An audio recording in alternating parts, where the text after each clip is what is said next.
Saya pikir kalau Ahok pun tahu, nggak jadi tuh 1 kilang itu. Sahabat Onyx, jangan lupa dengerin Sersan Ngopi, serius santai ngobrol pagi-pagi bersama saya Rega Dinata setiap hari Rabu jam 9 pagi di Onyx Radio. Ingat, kita bakal ngobrol dengan semua narasumber yang tentunya kompeten di bidangnya masing-masing, bakal mengangkat hal apa yang bakal kita ceritakan di kota Balikpapan. Ingat ya sahabat Onyx, setiap hari Rabu jam 9 pagi di Onyx Radio. Sersan Ngopi, serius santai ngobrol pagi-pagi.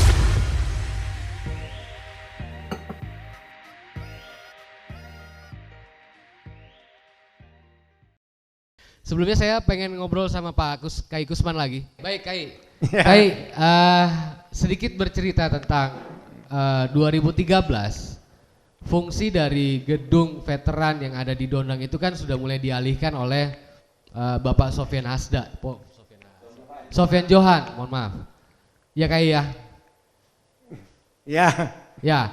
Ya. Pernah tahu gak sih Kai peralihan gedung veteran itu yang akhirnya sekarang ada di BP? Oh, itu pemindahannya dan lain sebagainya. Tempo hari kita sudah bertemu, saya tidak tahu menahu soal itu. Maka saya berikan, waktu saya tahu dari surat kabar, lalu saya clipping anunya itu. Mohon itu clipping dari koran itu disampaikan kepada bapak-bapak ini supaya bapak-bapak ini dapat penjelasan karena dari pihak kantor sosial juga dari pemerintahan sipil lainnya saya tanya tidak ada yang tahu soal pemindahan kantor itu.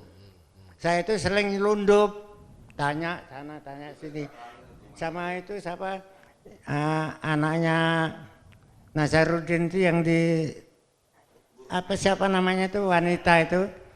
Hah? Rusdiana. Ya, Nana. Ya. Saya tanya sama Nana juga enggak tahu karena dia anaknya pejuang.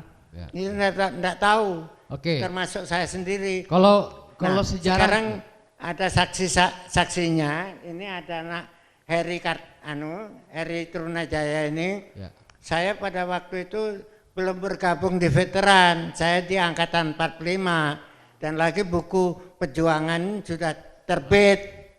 Nah ini Bapak ini ada buku pertamanya. Baik Kai. Nah itulah yang saya ketahui. Ya, kalau masalah proses pembangunan awal di tahun 66 pernah tahu ceritanya Kai? Kalau sejarah pembangunannya ala kadarnya bisa saya ceritakan. Baik Kai. Bahwa pada pembangunannya itu ketika Letkol Mayor kalau tidak salah, Mayor Imad Saili penjabat wali kota pada tahun 65-67, periode 65-67 karena penjabat 2 tahun. Nah, ketika itu saya dipanggil sama Pak Imad Saili bahwa beliau sudah menghubungi kakak saya, pejuang Balikpapan yang ada di Jakarta. Kebetulan beliau sudah pangkat kolonel dan anggota staf Seknek. Pada waktu itu Pak Saili minta sama Pak Misran bahwa teman-teman pejuang Balikpapan yang bermukim di Jakarta dan sekitarnya yang mampu mohon bantuan dana. Itu di sekitar tahun 56 kalau enggak salah, 66 kalau enggak salah. Itu riwayat pembangunannya. Nah, pembangunannya adalah di tanah bekas benteng yang sekarang di Jalan Gajah Mada atau Jalan Dondang itu ada tanah kosong. Ya, beliau katakan, Pak Saili bilang bahwa daripada nyewa di Jalan Industri yang rumahnya kolong, kayunya reot yang dipimpin oleh Kapten Jumeri itu pejuang sangat-sangat. Saya kenal baik dan situ anggota stafnya kalau tidak salah saya kenal tinggal satu saya kenal pada waktu itu. Effendi atau apa itu Pak siapa itu namanya panggilan lainnya itu saya kenal itu. Nah itu riwayat singkatnya begitu. Selanjutnya Pak Saili minta nanti Anda bergabung dengan kami untuk merencanakan bangunan itu, tapi kan saya sudah katakan saya tolak karena senior saya masih banyak seperti Abdurrahman Muhyiddin masih hidup, Pak Porintis masih hidup, lalu Pak Haji Anang Anwari waktu itu menjabat kepala percetakan negara. Nah, itu semua masih kuat. Senior saya, kalau saya itu diminta bantuan untuk yang lain saya mau, tapi kalau bergabung saya tidak mau, saya tolak, saya bilang begitu. Alasan saya baru bekerja pada perusahaan asing yaitu PT Shell Indonesia. Baik. Dan lagi waktu itu saya sedang di-upgrade, di-upgrading. Oke, Kai. Baik, ya. Kai. Berarti memang itu diawali dari pemikiran dari Bapak Imad Saili, Pak Kai ya, pemikirannya. Nah, kita ke Pak Bahar. Berarti kan ada boleh dong dari pemerintah mengusulkan untuk gedung tersebut. Kalau kita lihat dari sejarahnya, gedung itu diusulkan dari wali kota ketiga kita, Bapak Imad Saili. Ya. Ya, kalau untuk mengusulkan sih boleh saja ya. Artinya membangun untuk gedung buat mereka ini. Ya. Namun kewenangan kan ada pada DPD provinsi, LVRI provinsi yang punya lahan itu, sehingga mereka yang menetapkan bagaimana selanjutnya. Tapi kalau untuk yang kota Balikpapan, kemarin sih waktu kita dengan Pertamina itu kan memang mau disiapkan yang penggantian yang Tugu peristiwa 13 November itu, yang mana dipindahkan ke tempat di Balai Gembira itu.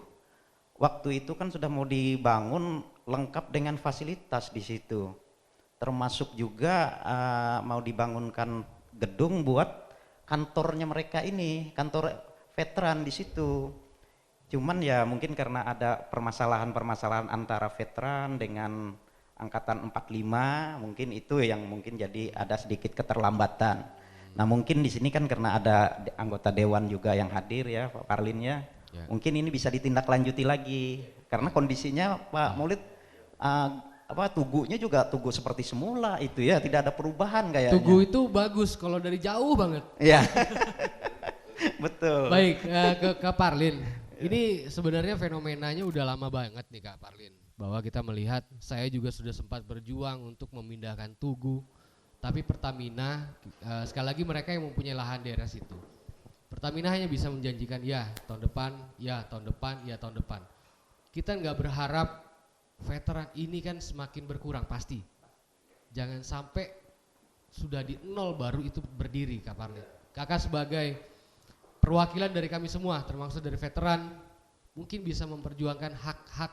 Kita kalau ngomong hak ya, karena mereka sudah memberikan kewajiban mereka pada saat tahun 45. Memang nggak kerasa sekarang. Tidak akan pernah terlihat kalau gedung itu belum pernah berdiri. Tidak akan pernah kita melihat perjuangan mereka kalau belum ada edukasi secara real. Nah, Pertamina memiliki mungkin banyak yang harus mereka kerjakan. Sedangkan dari kita sebagai masyarakat yang peduli dengan sejarah, kita tahu harus bagaimana, itu juga belum pernah dipanggil untuk bagaimana polanya, bagaimana ini segala macamnya. Tadi kita menyinggung masalah veteran dan 45, saya pikir itu bukan satu kendala dan itu mungkin hanya jadi sebuah alasan, ya Kak Parlin ya. Entah kita mau bangun buat siapa tapi untuk sejarah, gitu aja kan poinnya. Kira-kira dari Kak Parlindungan dari Komisi 4, bisa nggak Kak Parlin membantu untuk percepatan hal-hal tersebut yang menjadi sumbatan-sumbatan di selang sejarah kita ini? Kami di Komisi 4 insya Allah lah akan siap untuk kembali memperjuangkan fasilitas yang sudah dijanjikan pada waktu itu untuk bisa disesuaikan dengan kebutuhan dari orang-orang tua kita yang pada saat itu ikut berjuang. Insya Allah saya juga akan berkoordinasi dengan teman-teman di Komisi 4 untuk melakukan pertemuan kembali dengan RDMP. Ya, mungkin juga akan kita undang juga nanti para tokoh-tokoh yang terkait dan terlibat di situ, termasuk juga veterannya ya, dari dinas sosial, dari pemerhati pejuang dan dinas pendidikan sebagai mengayomi di bawah sejarah ya, untuk sejarah. Nah, harapan kita memang betul, saya sepakat tadi dikatakan, jangan sampai orang tua kita yang dulu berjuang yang masih ada ya, itu tidak sempat dia melihat penghargaan yang diberikan kepada mereka itu berupa fasilitas sekretariat itu. Ya harapannya selagi mereka ada, ini secepatnya bisa kita bangun ya, karena bangun kilang aja bisa kok ya, segitu banyaknya biaya. Bangun ibu kota negara yang sekian triliun katanya bisa, tapi masa bangun satu fasilitas buat para pejuang kita ini kok nggak bisa. Insya Allah kita akan coba perjuangkan dari Komisi 4 untuk bisa bertemu kembali sehingga gagasan ini, ide ini bisa cepat terlaksana. Saya pikir kalau Ahok pun tahu nggak jadi tuh satu kilang itu. Betul. Yakin saya, karena dia sudah punya track record di Jakarta Kota Tua kan. Nah, Ya, Bang betul. Maulid, pada saat Bang Maulid menjabat sebagai anggota Dewan Komisi 3 kemarin ya Bang ya, terakhir ya, itu kan juga sudah sempat memperjuangkan mengenai hal tersebut. Kira-kira kendala yang yang didapat itu apa sih dengan Pertamina? Jadi begini, kita perjuangkan, malah kita bilang itu adalah aset. Kenapa kita bilang aset? Lokasi perjuangannya kan di sana. Betul. Nah sekarang RDMP perluasannya juga di sana. Betul. Sebagai bentuk penghargaan Pertamina bukan soal pantas atau tidak, wajib dia mengingat keberadaan sejarah itu dan membangunkan tempat yang representatif, yang layak.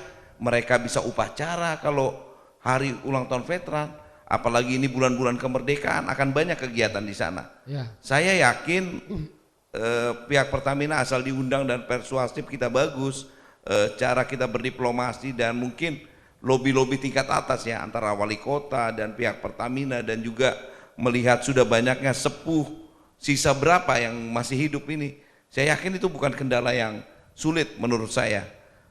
Kendala saya dulu waktu kami sudah perjuangkan, waktu penggiringan awal kami nggak pernah dipanggil.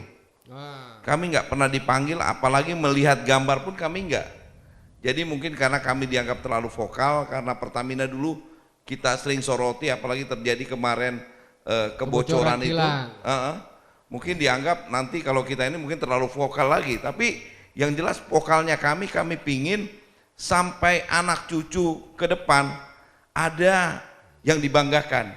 Mereka yang masih hidup masih bisa bangga, dan mungkin ya mohon maaf saya bilang, yang didondang itu mungkin sudah kena sumpah serapah dan kutukan mereka. Kenapa mereka enggak punya niat yang tulus, ya sampai sekarang mangkrak. Saya rasa kalau itu misalnya dengan niat yang tulus, bukan tidak mungkin, kalau membangun itu paling lama juga setahun udah selesai. Ya, sepakat. Tinggal Kakak Parlin aja mengundang kita semua, kita bicara lagi, duduk satu meja. Ya. Hal-hal yang menghambat, hal-hal yang beda persepsi disatukan. PPM, Angkatan 45, LPRI kita duduk jadi satu. Karena aset yang di Balai Gembira itu luar biasa. Tempatnya sudah besar dan ada lapangan, ada tiang bendera juga yang bisa dipakai buat mereka mengadakan upacara di sana. Paling cocok.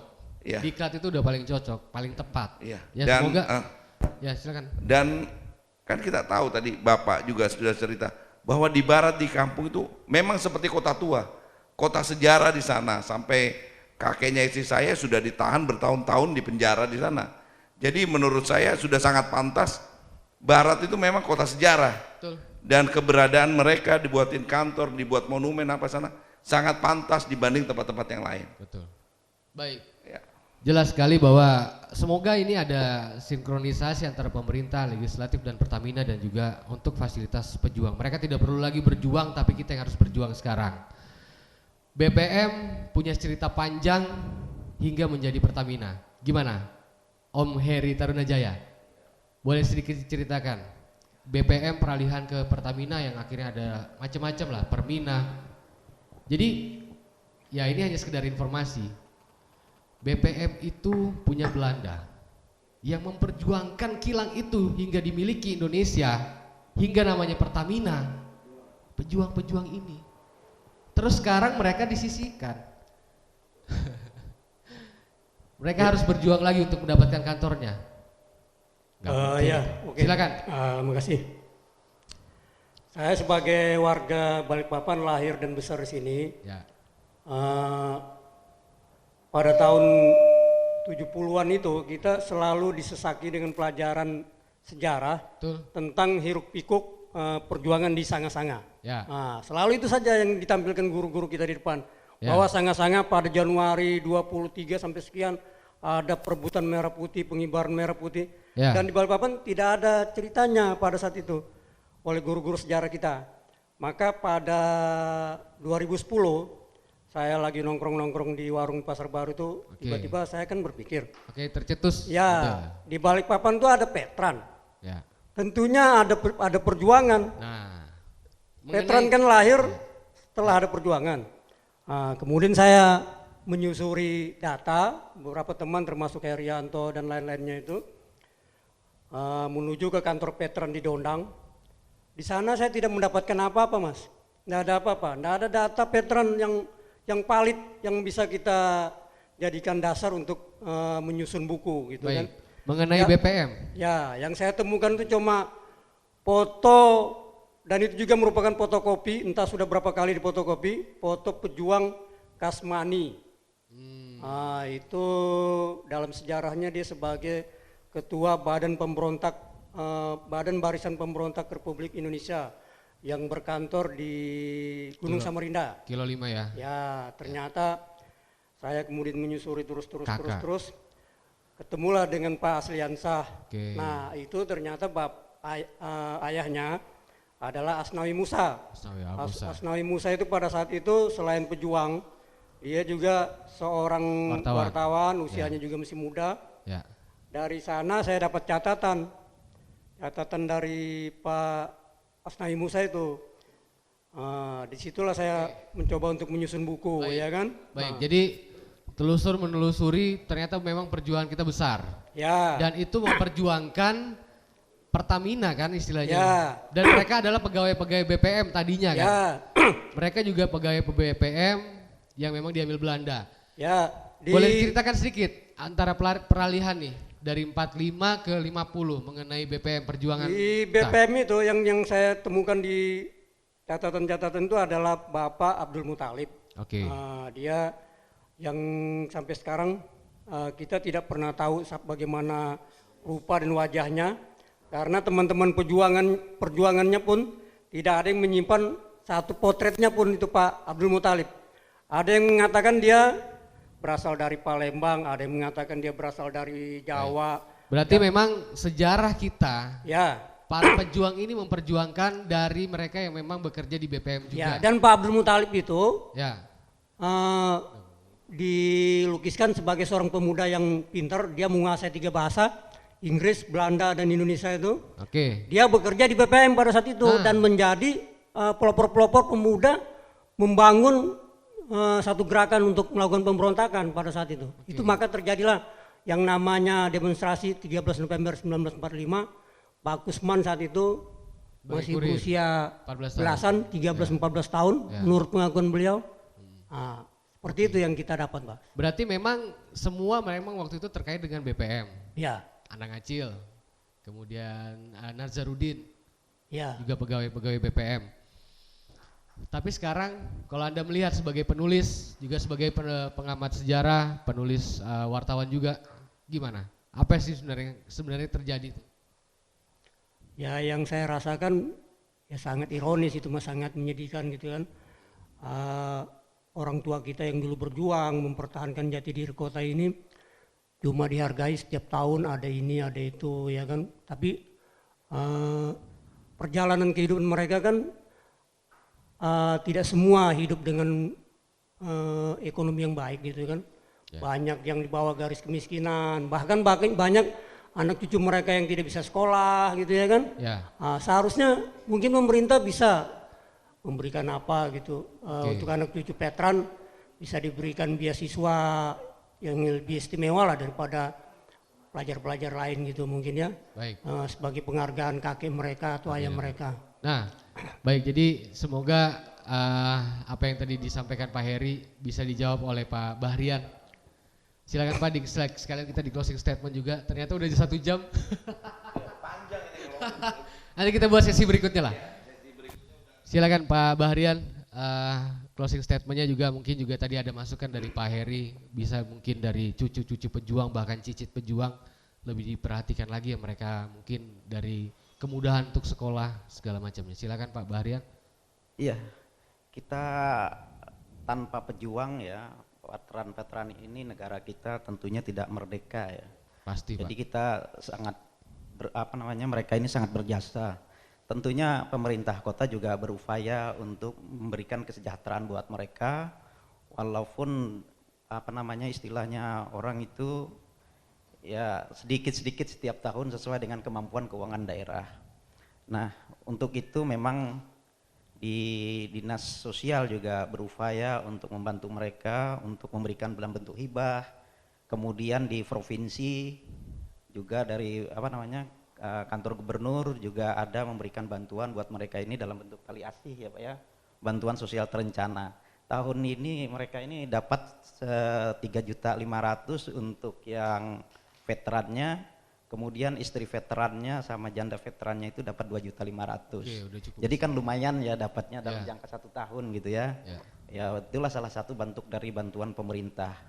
Ke depan memang perlu kita upayakan. Pemerintah juga ada undang-undangnya, ada peraturan Kepres segala macam. Hak-hak veteran ini kan juga diberikan, termasuk hak-hak anak-anak veteran. Di antaranya bantuan beasiswa pendidikan buat anak-anak veteran. Kemudian veteran ini juga untuk dapat bantuan untuk keringanan biaya ini ya, bayar PBB segala macam, transportasi. Nah, hak-hak itu sudah dipenuhi oleh pemerintah. Ya, artinya itulah kemampuan keuangan pemerintah untuk membantu mereka, walaupun dengan tunjangan dan dahornya juga masih sedikit Pak ya. Tetapi itulah bagian dari pemerintah untuk berupaya ucapan terima kasih kepada beliau-beliau yang telah berjasa kepada bangsa dan negara kita ini.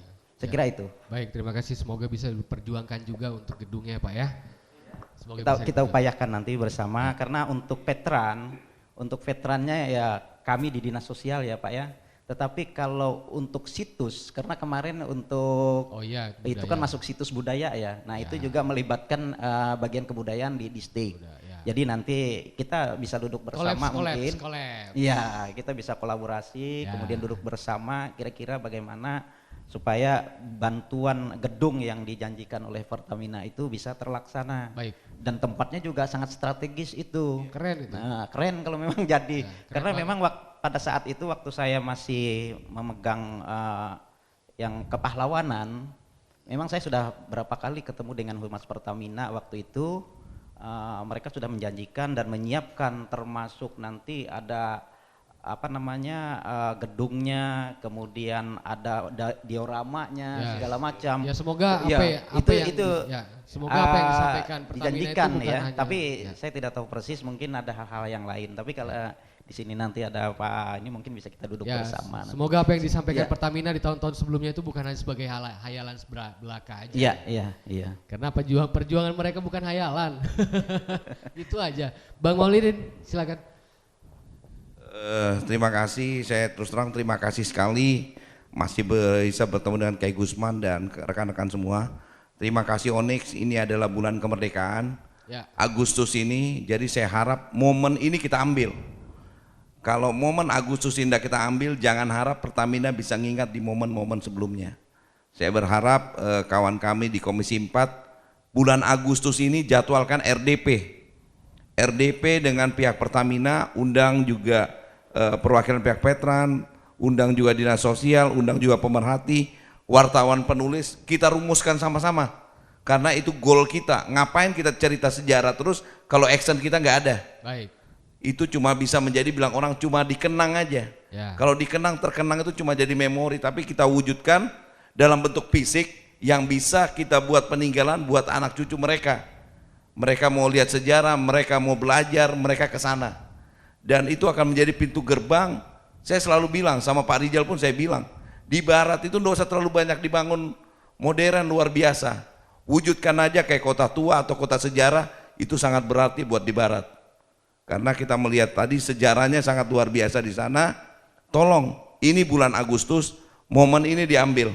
Nggak lama lagi hari kemerdekaan, kita ucapkan sama pahlawan yang telah gugur. Alhamdulillah kita bisa ada gara-gara mereka semua di sini. Komisi 4 kita berharap jadwalkan secepat mungkin, diundang semua, dan juga kita minta yang telah membangun, yang jadi mangkrak itu juga tolong partisipasinya, jangan mereka ini dikontrakkan. Luar biasa bangunan aset yang bernilai komersil, mereka cuma dikontrakkan. Kasihan sekali, makanya saya berharap dengan pertemuan ini menjadi tonggak juga, tonggak sejarah buat kita semua untuk memperjuangkan veteran yang ada di Kota Balikpapan. Saya juga tadi mengusulkan sama Pak Barian, jangan cuma setahun sekali lah. Kalau cuma sisa kurang lebih 100, janda veteran nggak sampai 200, kalau bisa ada biaya bulanan insentif lah buat para veteran kita. Nggak banyak itu. Di Komisi 4 bagaimana biaya pendidikan yang luar biasa, kan ada juga edukasi tentang sejarah di sana. Tolong kita kolaborasi dengan Komisi 4, dengan anggaran pemerintah kota, karena saya masih ingat Pak Heru, Pak Rijal waktu di Dondang pernah bilang, saatnya kita memberi rasa nyaman buat veteran. Waktu di Dondang, saya masih ingat sekali, tapi kalau sekarang ya terus terang, kalau di BP saya nggak melihat rasa nyaman. Saya yang masih muda ini sudah merasakan bagaimana kalau orang tua diajak naik tangga, jalan aja mereka susah. Ya mungkin itu aja Kak, terima kasih. Onyx saya selalu menganggap pelopor dan pemerhati sejarah. Baik. Saatnya kita sering suarakan kepentingan dan kenyamanan buat mereka. Terima kasih. Jelas bahwa gedung veteran di Dondang itu menjadi mangkrak dan sekarang disewakan gedung, saya pikir bukan gedung sih, itu ruko oleh PT Sagita. Semoga PT Sagita bisa memberikan sesuatu lagi yang lebih untuk veteran dan mengembalikan gedung veterannya tersebut. Bang Parlin, silakan.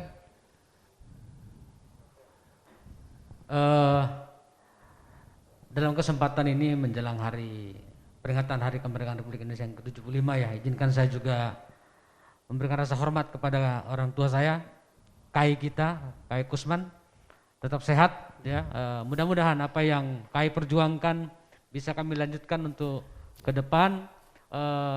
Di Komisi 4 akan juga segera kami akan sampaikan untuk melakukan RDP dengan pihak Pertamina dan pihak terkait lainnya untuk bisa kita percepat ya apa yang sudah menjadi agenda pada waktu itu. Ya mudah-mudahan hal ini bisa segera terwujud. Sekali lagi terima kasih juga untuk Radio Onyx ya yang sudah mengundang kami di sini untuk kita kembali mengingat sejarah bahwa kita ini ada karena ada para orang-orang tua kita dulu yang telah berjuang. Tetap semangat Pak ya, doa kami semoga para veteran di Balikpapan ini bisa hidup lebih baik. Saya sedikit Pak menceritakan sedikit, saya pernah diundang, itu ada negara Eropa, mereka punya program bagaimana mereka sangat peduli terhadap para orang tua dan pejuang. Pada saat mereka ingin mau masuki musim dingin, orang-orang tuanya diungsikan ke daerah-daerah yang tropis, ya, diungsikan ke sana dengan biaya negara. Ya, selama 3 sampai 4 bulan mereka di negara tersebut dibiayai oleh negara, dilengkapi dengan para dokter dan para perawat. Ini bukan main, ya, penghargaan mereka terhadap orang-orang tua. Nah, kenapa kita tidak yang katanya negara kita ini negara yang cinta dengan orang tua ya, yang adatnya juga banyak macam-macam. Tidak bisa kita wujudkan hanya berupa gedung saja. Ini suatu hal yang sangat miris sebetulnya. Mari kita sama-sama berjuang ya, pemerhati sejarah, ya para pengusaha, untuk kita sama-sama duduk untuk bisa mewujudkan apa yang harusnya menjadi kewajiban kita memberikan sesuatu kepada mereka. Terima kasih. Baik, kami tunggu Kak Parlin, Pak Baharian, akhirnya saya hafal juga namanya Baharian. Semoga ada kabar baik mengenai fasilitas. Kita bukan mencari bagaimana mereka keseharian mereka, tapi fasilitas untuk menghargai apa yang diperjuangkan mereka. Waktunya kita untuk berjuang. Kayak Gusman, kayak kita yang saling kita sayangi, kita hormati. Saya kangen dengan perjuangan, tapi saya lebih kangen dengan kisahnya Kai ini. Silakan Kai, apa pesan-pesannya buat kita-kita yang masih muda ini Kai? Pejuang. Oke Kai. Perebut kemerdekaan. Seperti saya antara lain. Saya sekarang sudah bangga melihat kota yang saya bela pada masa itu sekarang megah, yang dulunya hanya kecamatan yang separuh masih hutan, jalan-jalannya masih rusak.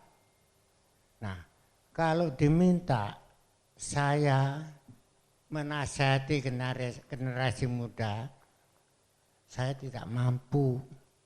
Hanya saya berpesan Karena generasi muda kita sekarang ini sudah pinter-pinter, wawasannya lebih jauh sampai ke kutub utara, sampai kutub selatan. Sedangkan saya pada waktu itu wawasan saya sampai ke Penajem aja belum sampai. Nah, sekarang lihatlah bukti apa yang diperjuangkan kakek-kakeknya dulu atau para pahlawan yang telah gugur, yang masih hidup jangan dianu, yang telah gugur atau telah meninggal dunia. Ada yang meninggal dunia sebagai pejuang yang tidak terdaftar sebagai anggota veteran, pun tidak minta sesuatu imbalan. Hanya berpesan kepada generasi muda, satu, apa yang dikatakan oleh pemerintah, apa yang dianjurkan oleh pemerintah, NKRI, harga mati, pegang teguh itu. Satu. Kedua, saya berpesan, warga muda di Balikpapan ini, muda berarti bukan orangnya yang muda, usianya yang berpikir muda juga. Jagalah kesatuan di Kota Balikpapan dan bangunlah Kota Balikpapan. Kerukunan berbangsa dan bernegara pegang teguh seperti kakek-kakekmu yang veteran yang sudah tidak ada. Itu tidak minta apa-apa sebenarnya, hanya meninggalkan warisan merdeka atau mati. Sekian pesan saya. Baik, terima kasih Kai. Tidak pernah meminta, tapi inilah momen kita untuk membalas apa yang mereka pernah lakukan. Karena kita Indonesia, Anda semua Indonesia, kita semua cinta dengan sejarah dan NKRI harga mati. Saya pamit, terima kasih sudah mendengarkan Sersan Ngopi pagi ini. Jangan kemana-mana, minggu depan kita akan tetap, insya Allah ada edisi berikutnya tentang perkembangan sejarah kota khususnya. Terima kasih Bang Parlin, Pak Bahrian, Kak Ikusman, Bang Maulidin, Pak Heri Taruna Jaya dan juga Heri Pirang. Terima kasih banyak sudah hadir, semoga Pertamina, PT Sagita bisa mendengar ini semua dan bisa mewujudkan apa yang sudah kita bicarakan, dan itu adalah wacana yang pernah kalian keluarkan sendiri. Kita hanya menunggu hasil dari wacana kalian. Tetap di Onyx Radio 88,7 FM bersama Tata sampai dengan jam 12 siang nanti. Jangan kemana-mana, saya pamit. Assalamualaikum warahmatullahi wabarakatuh.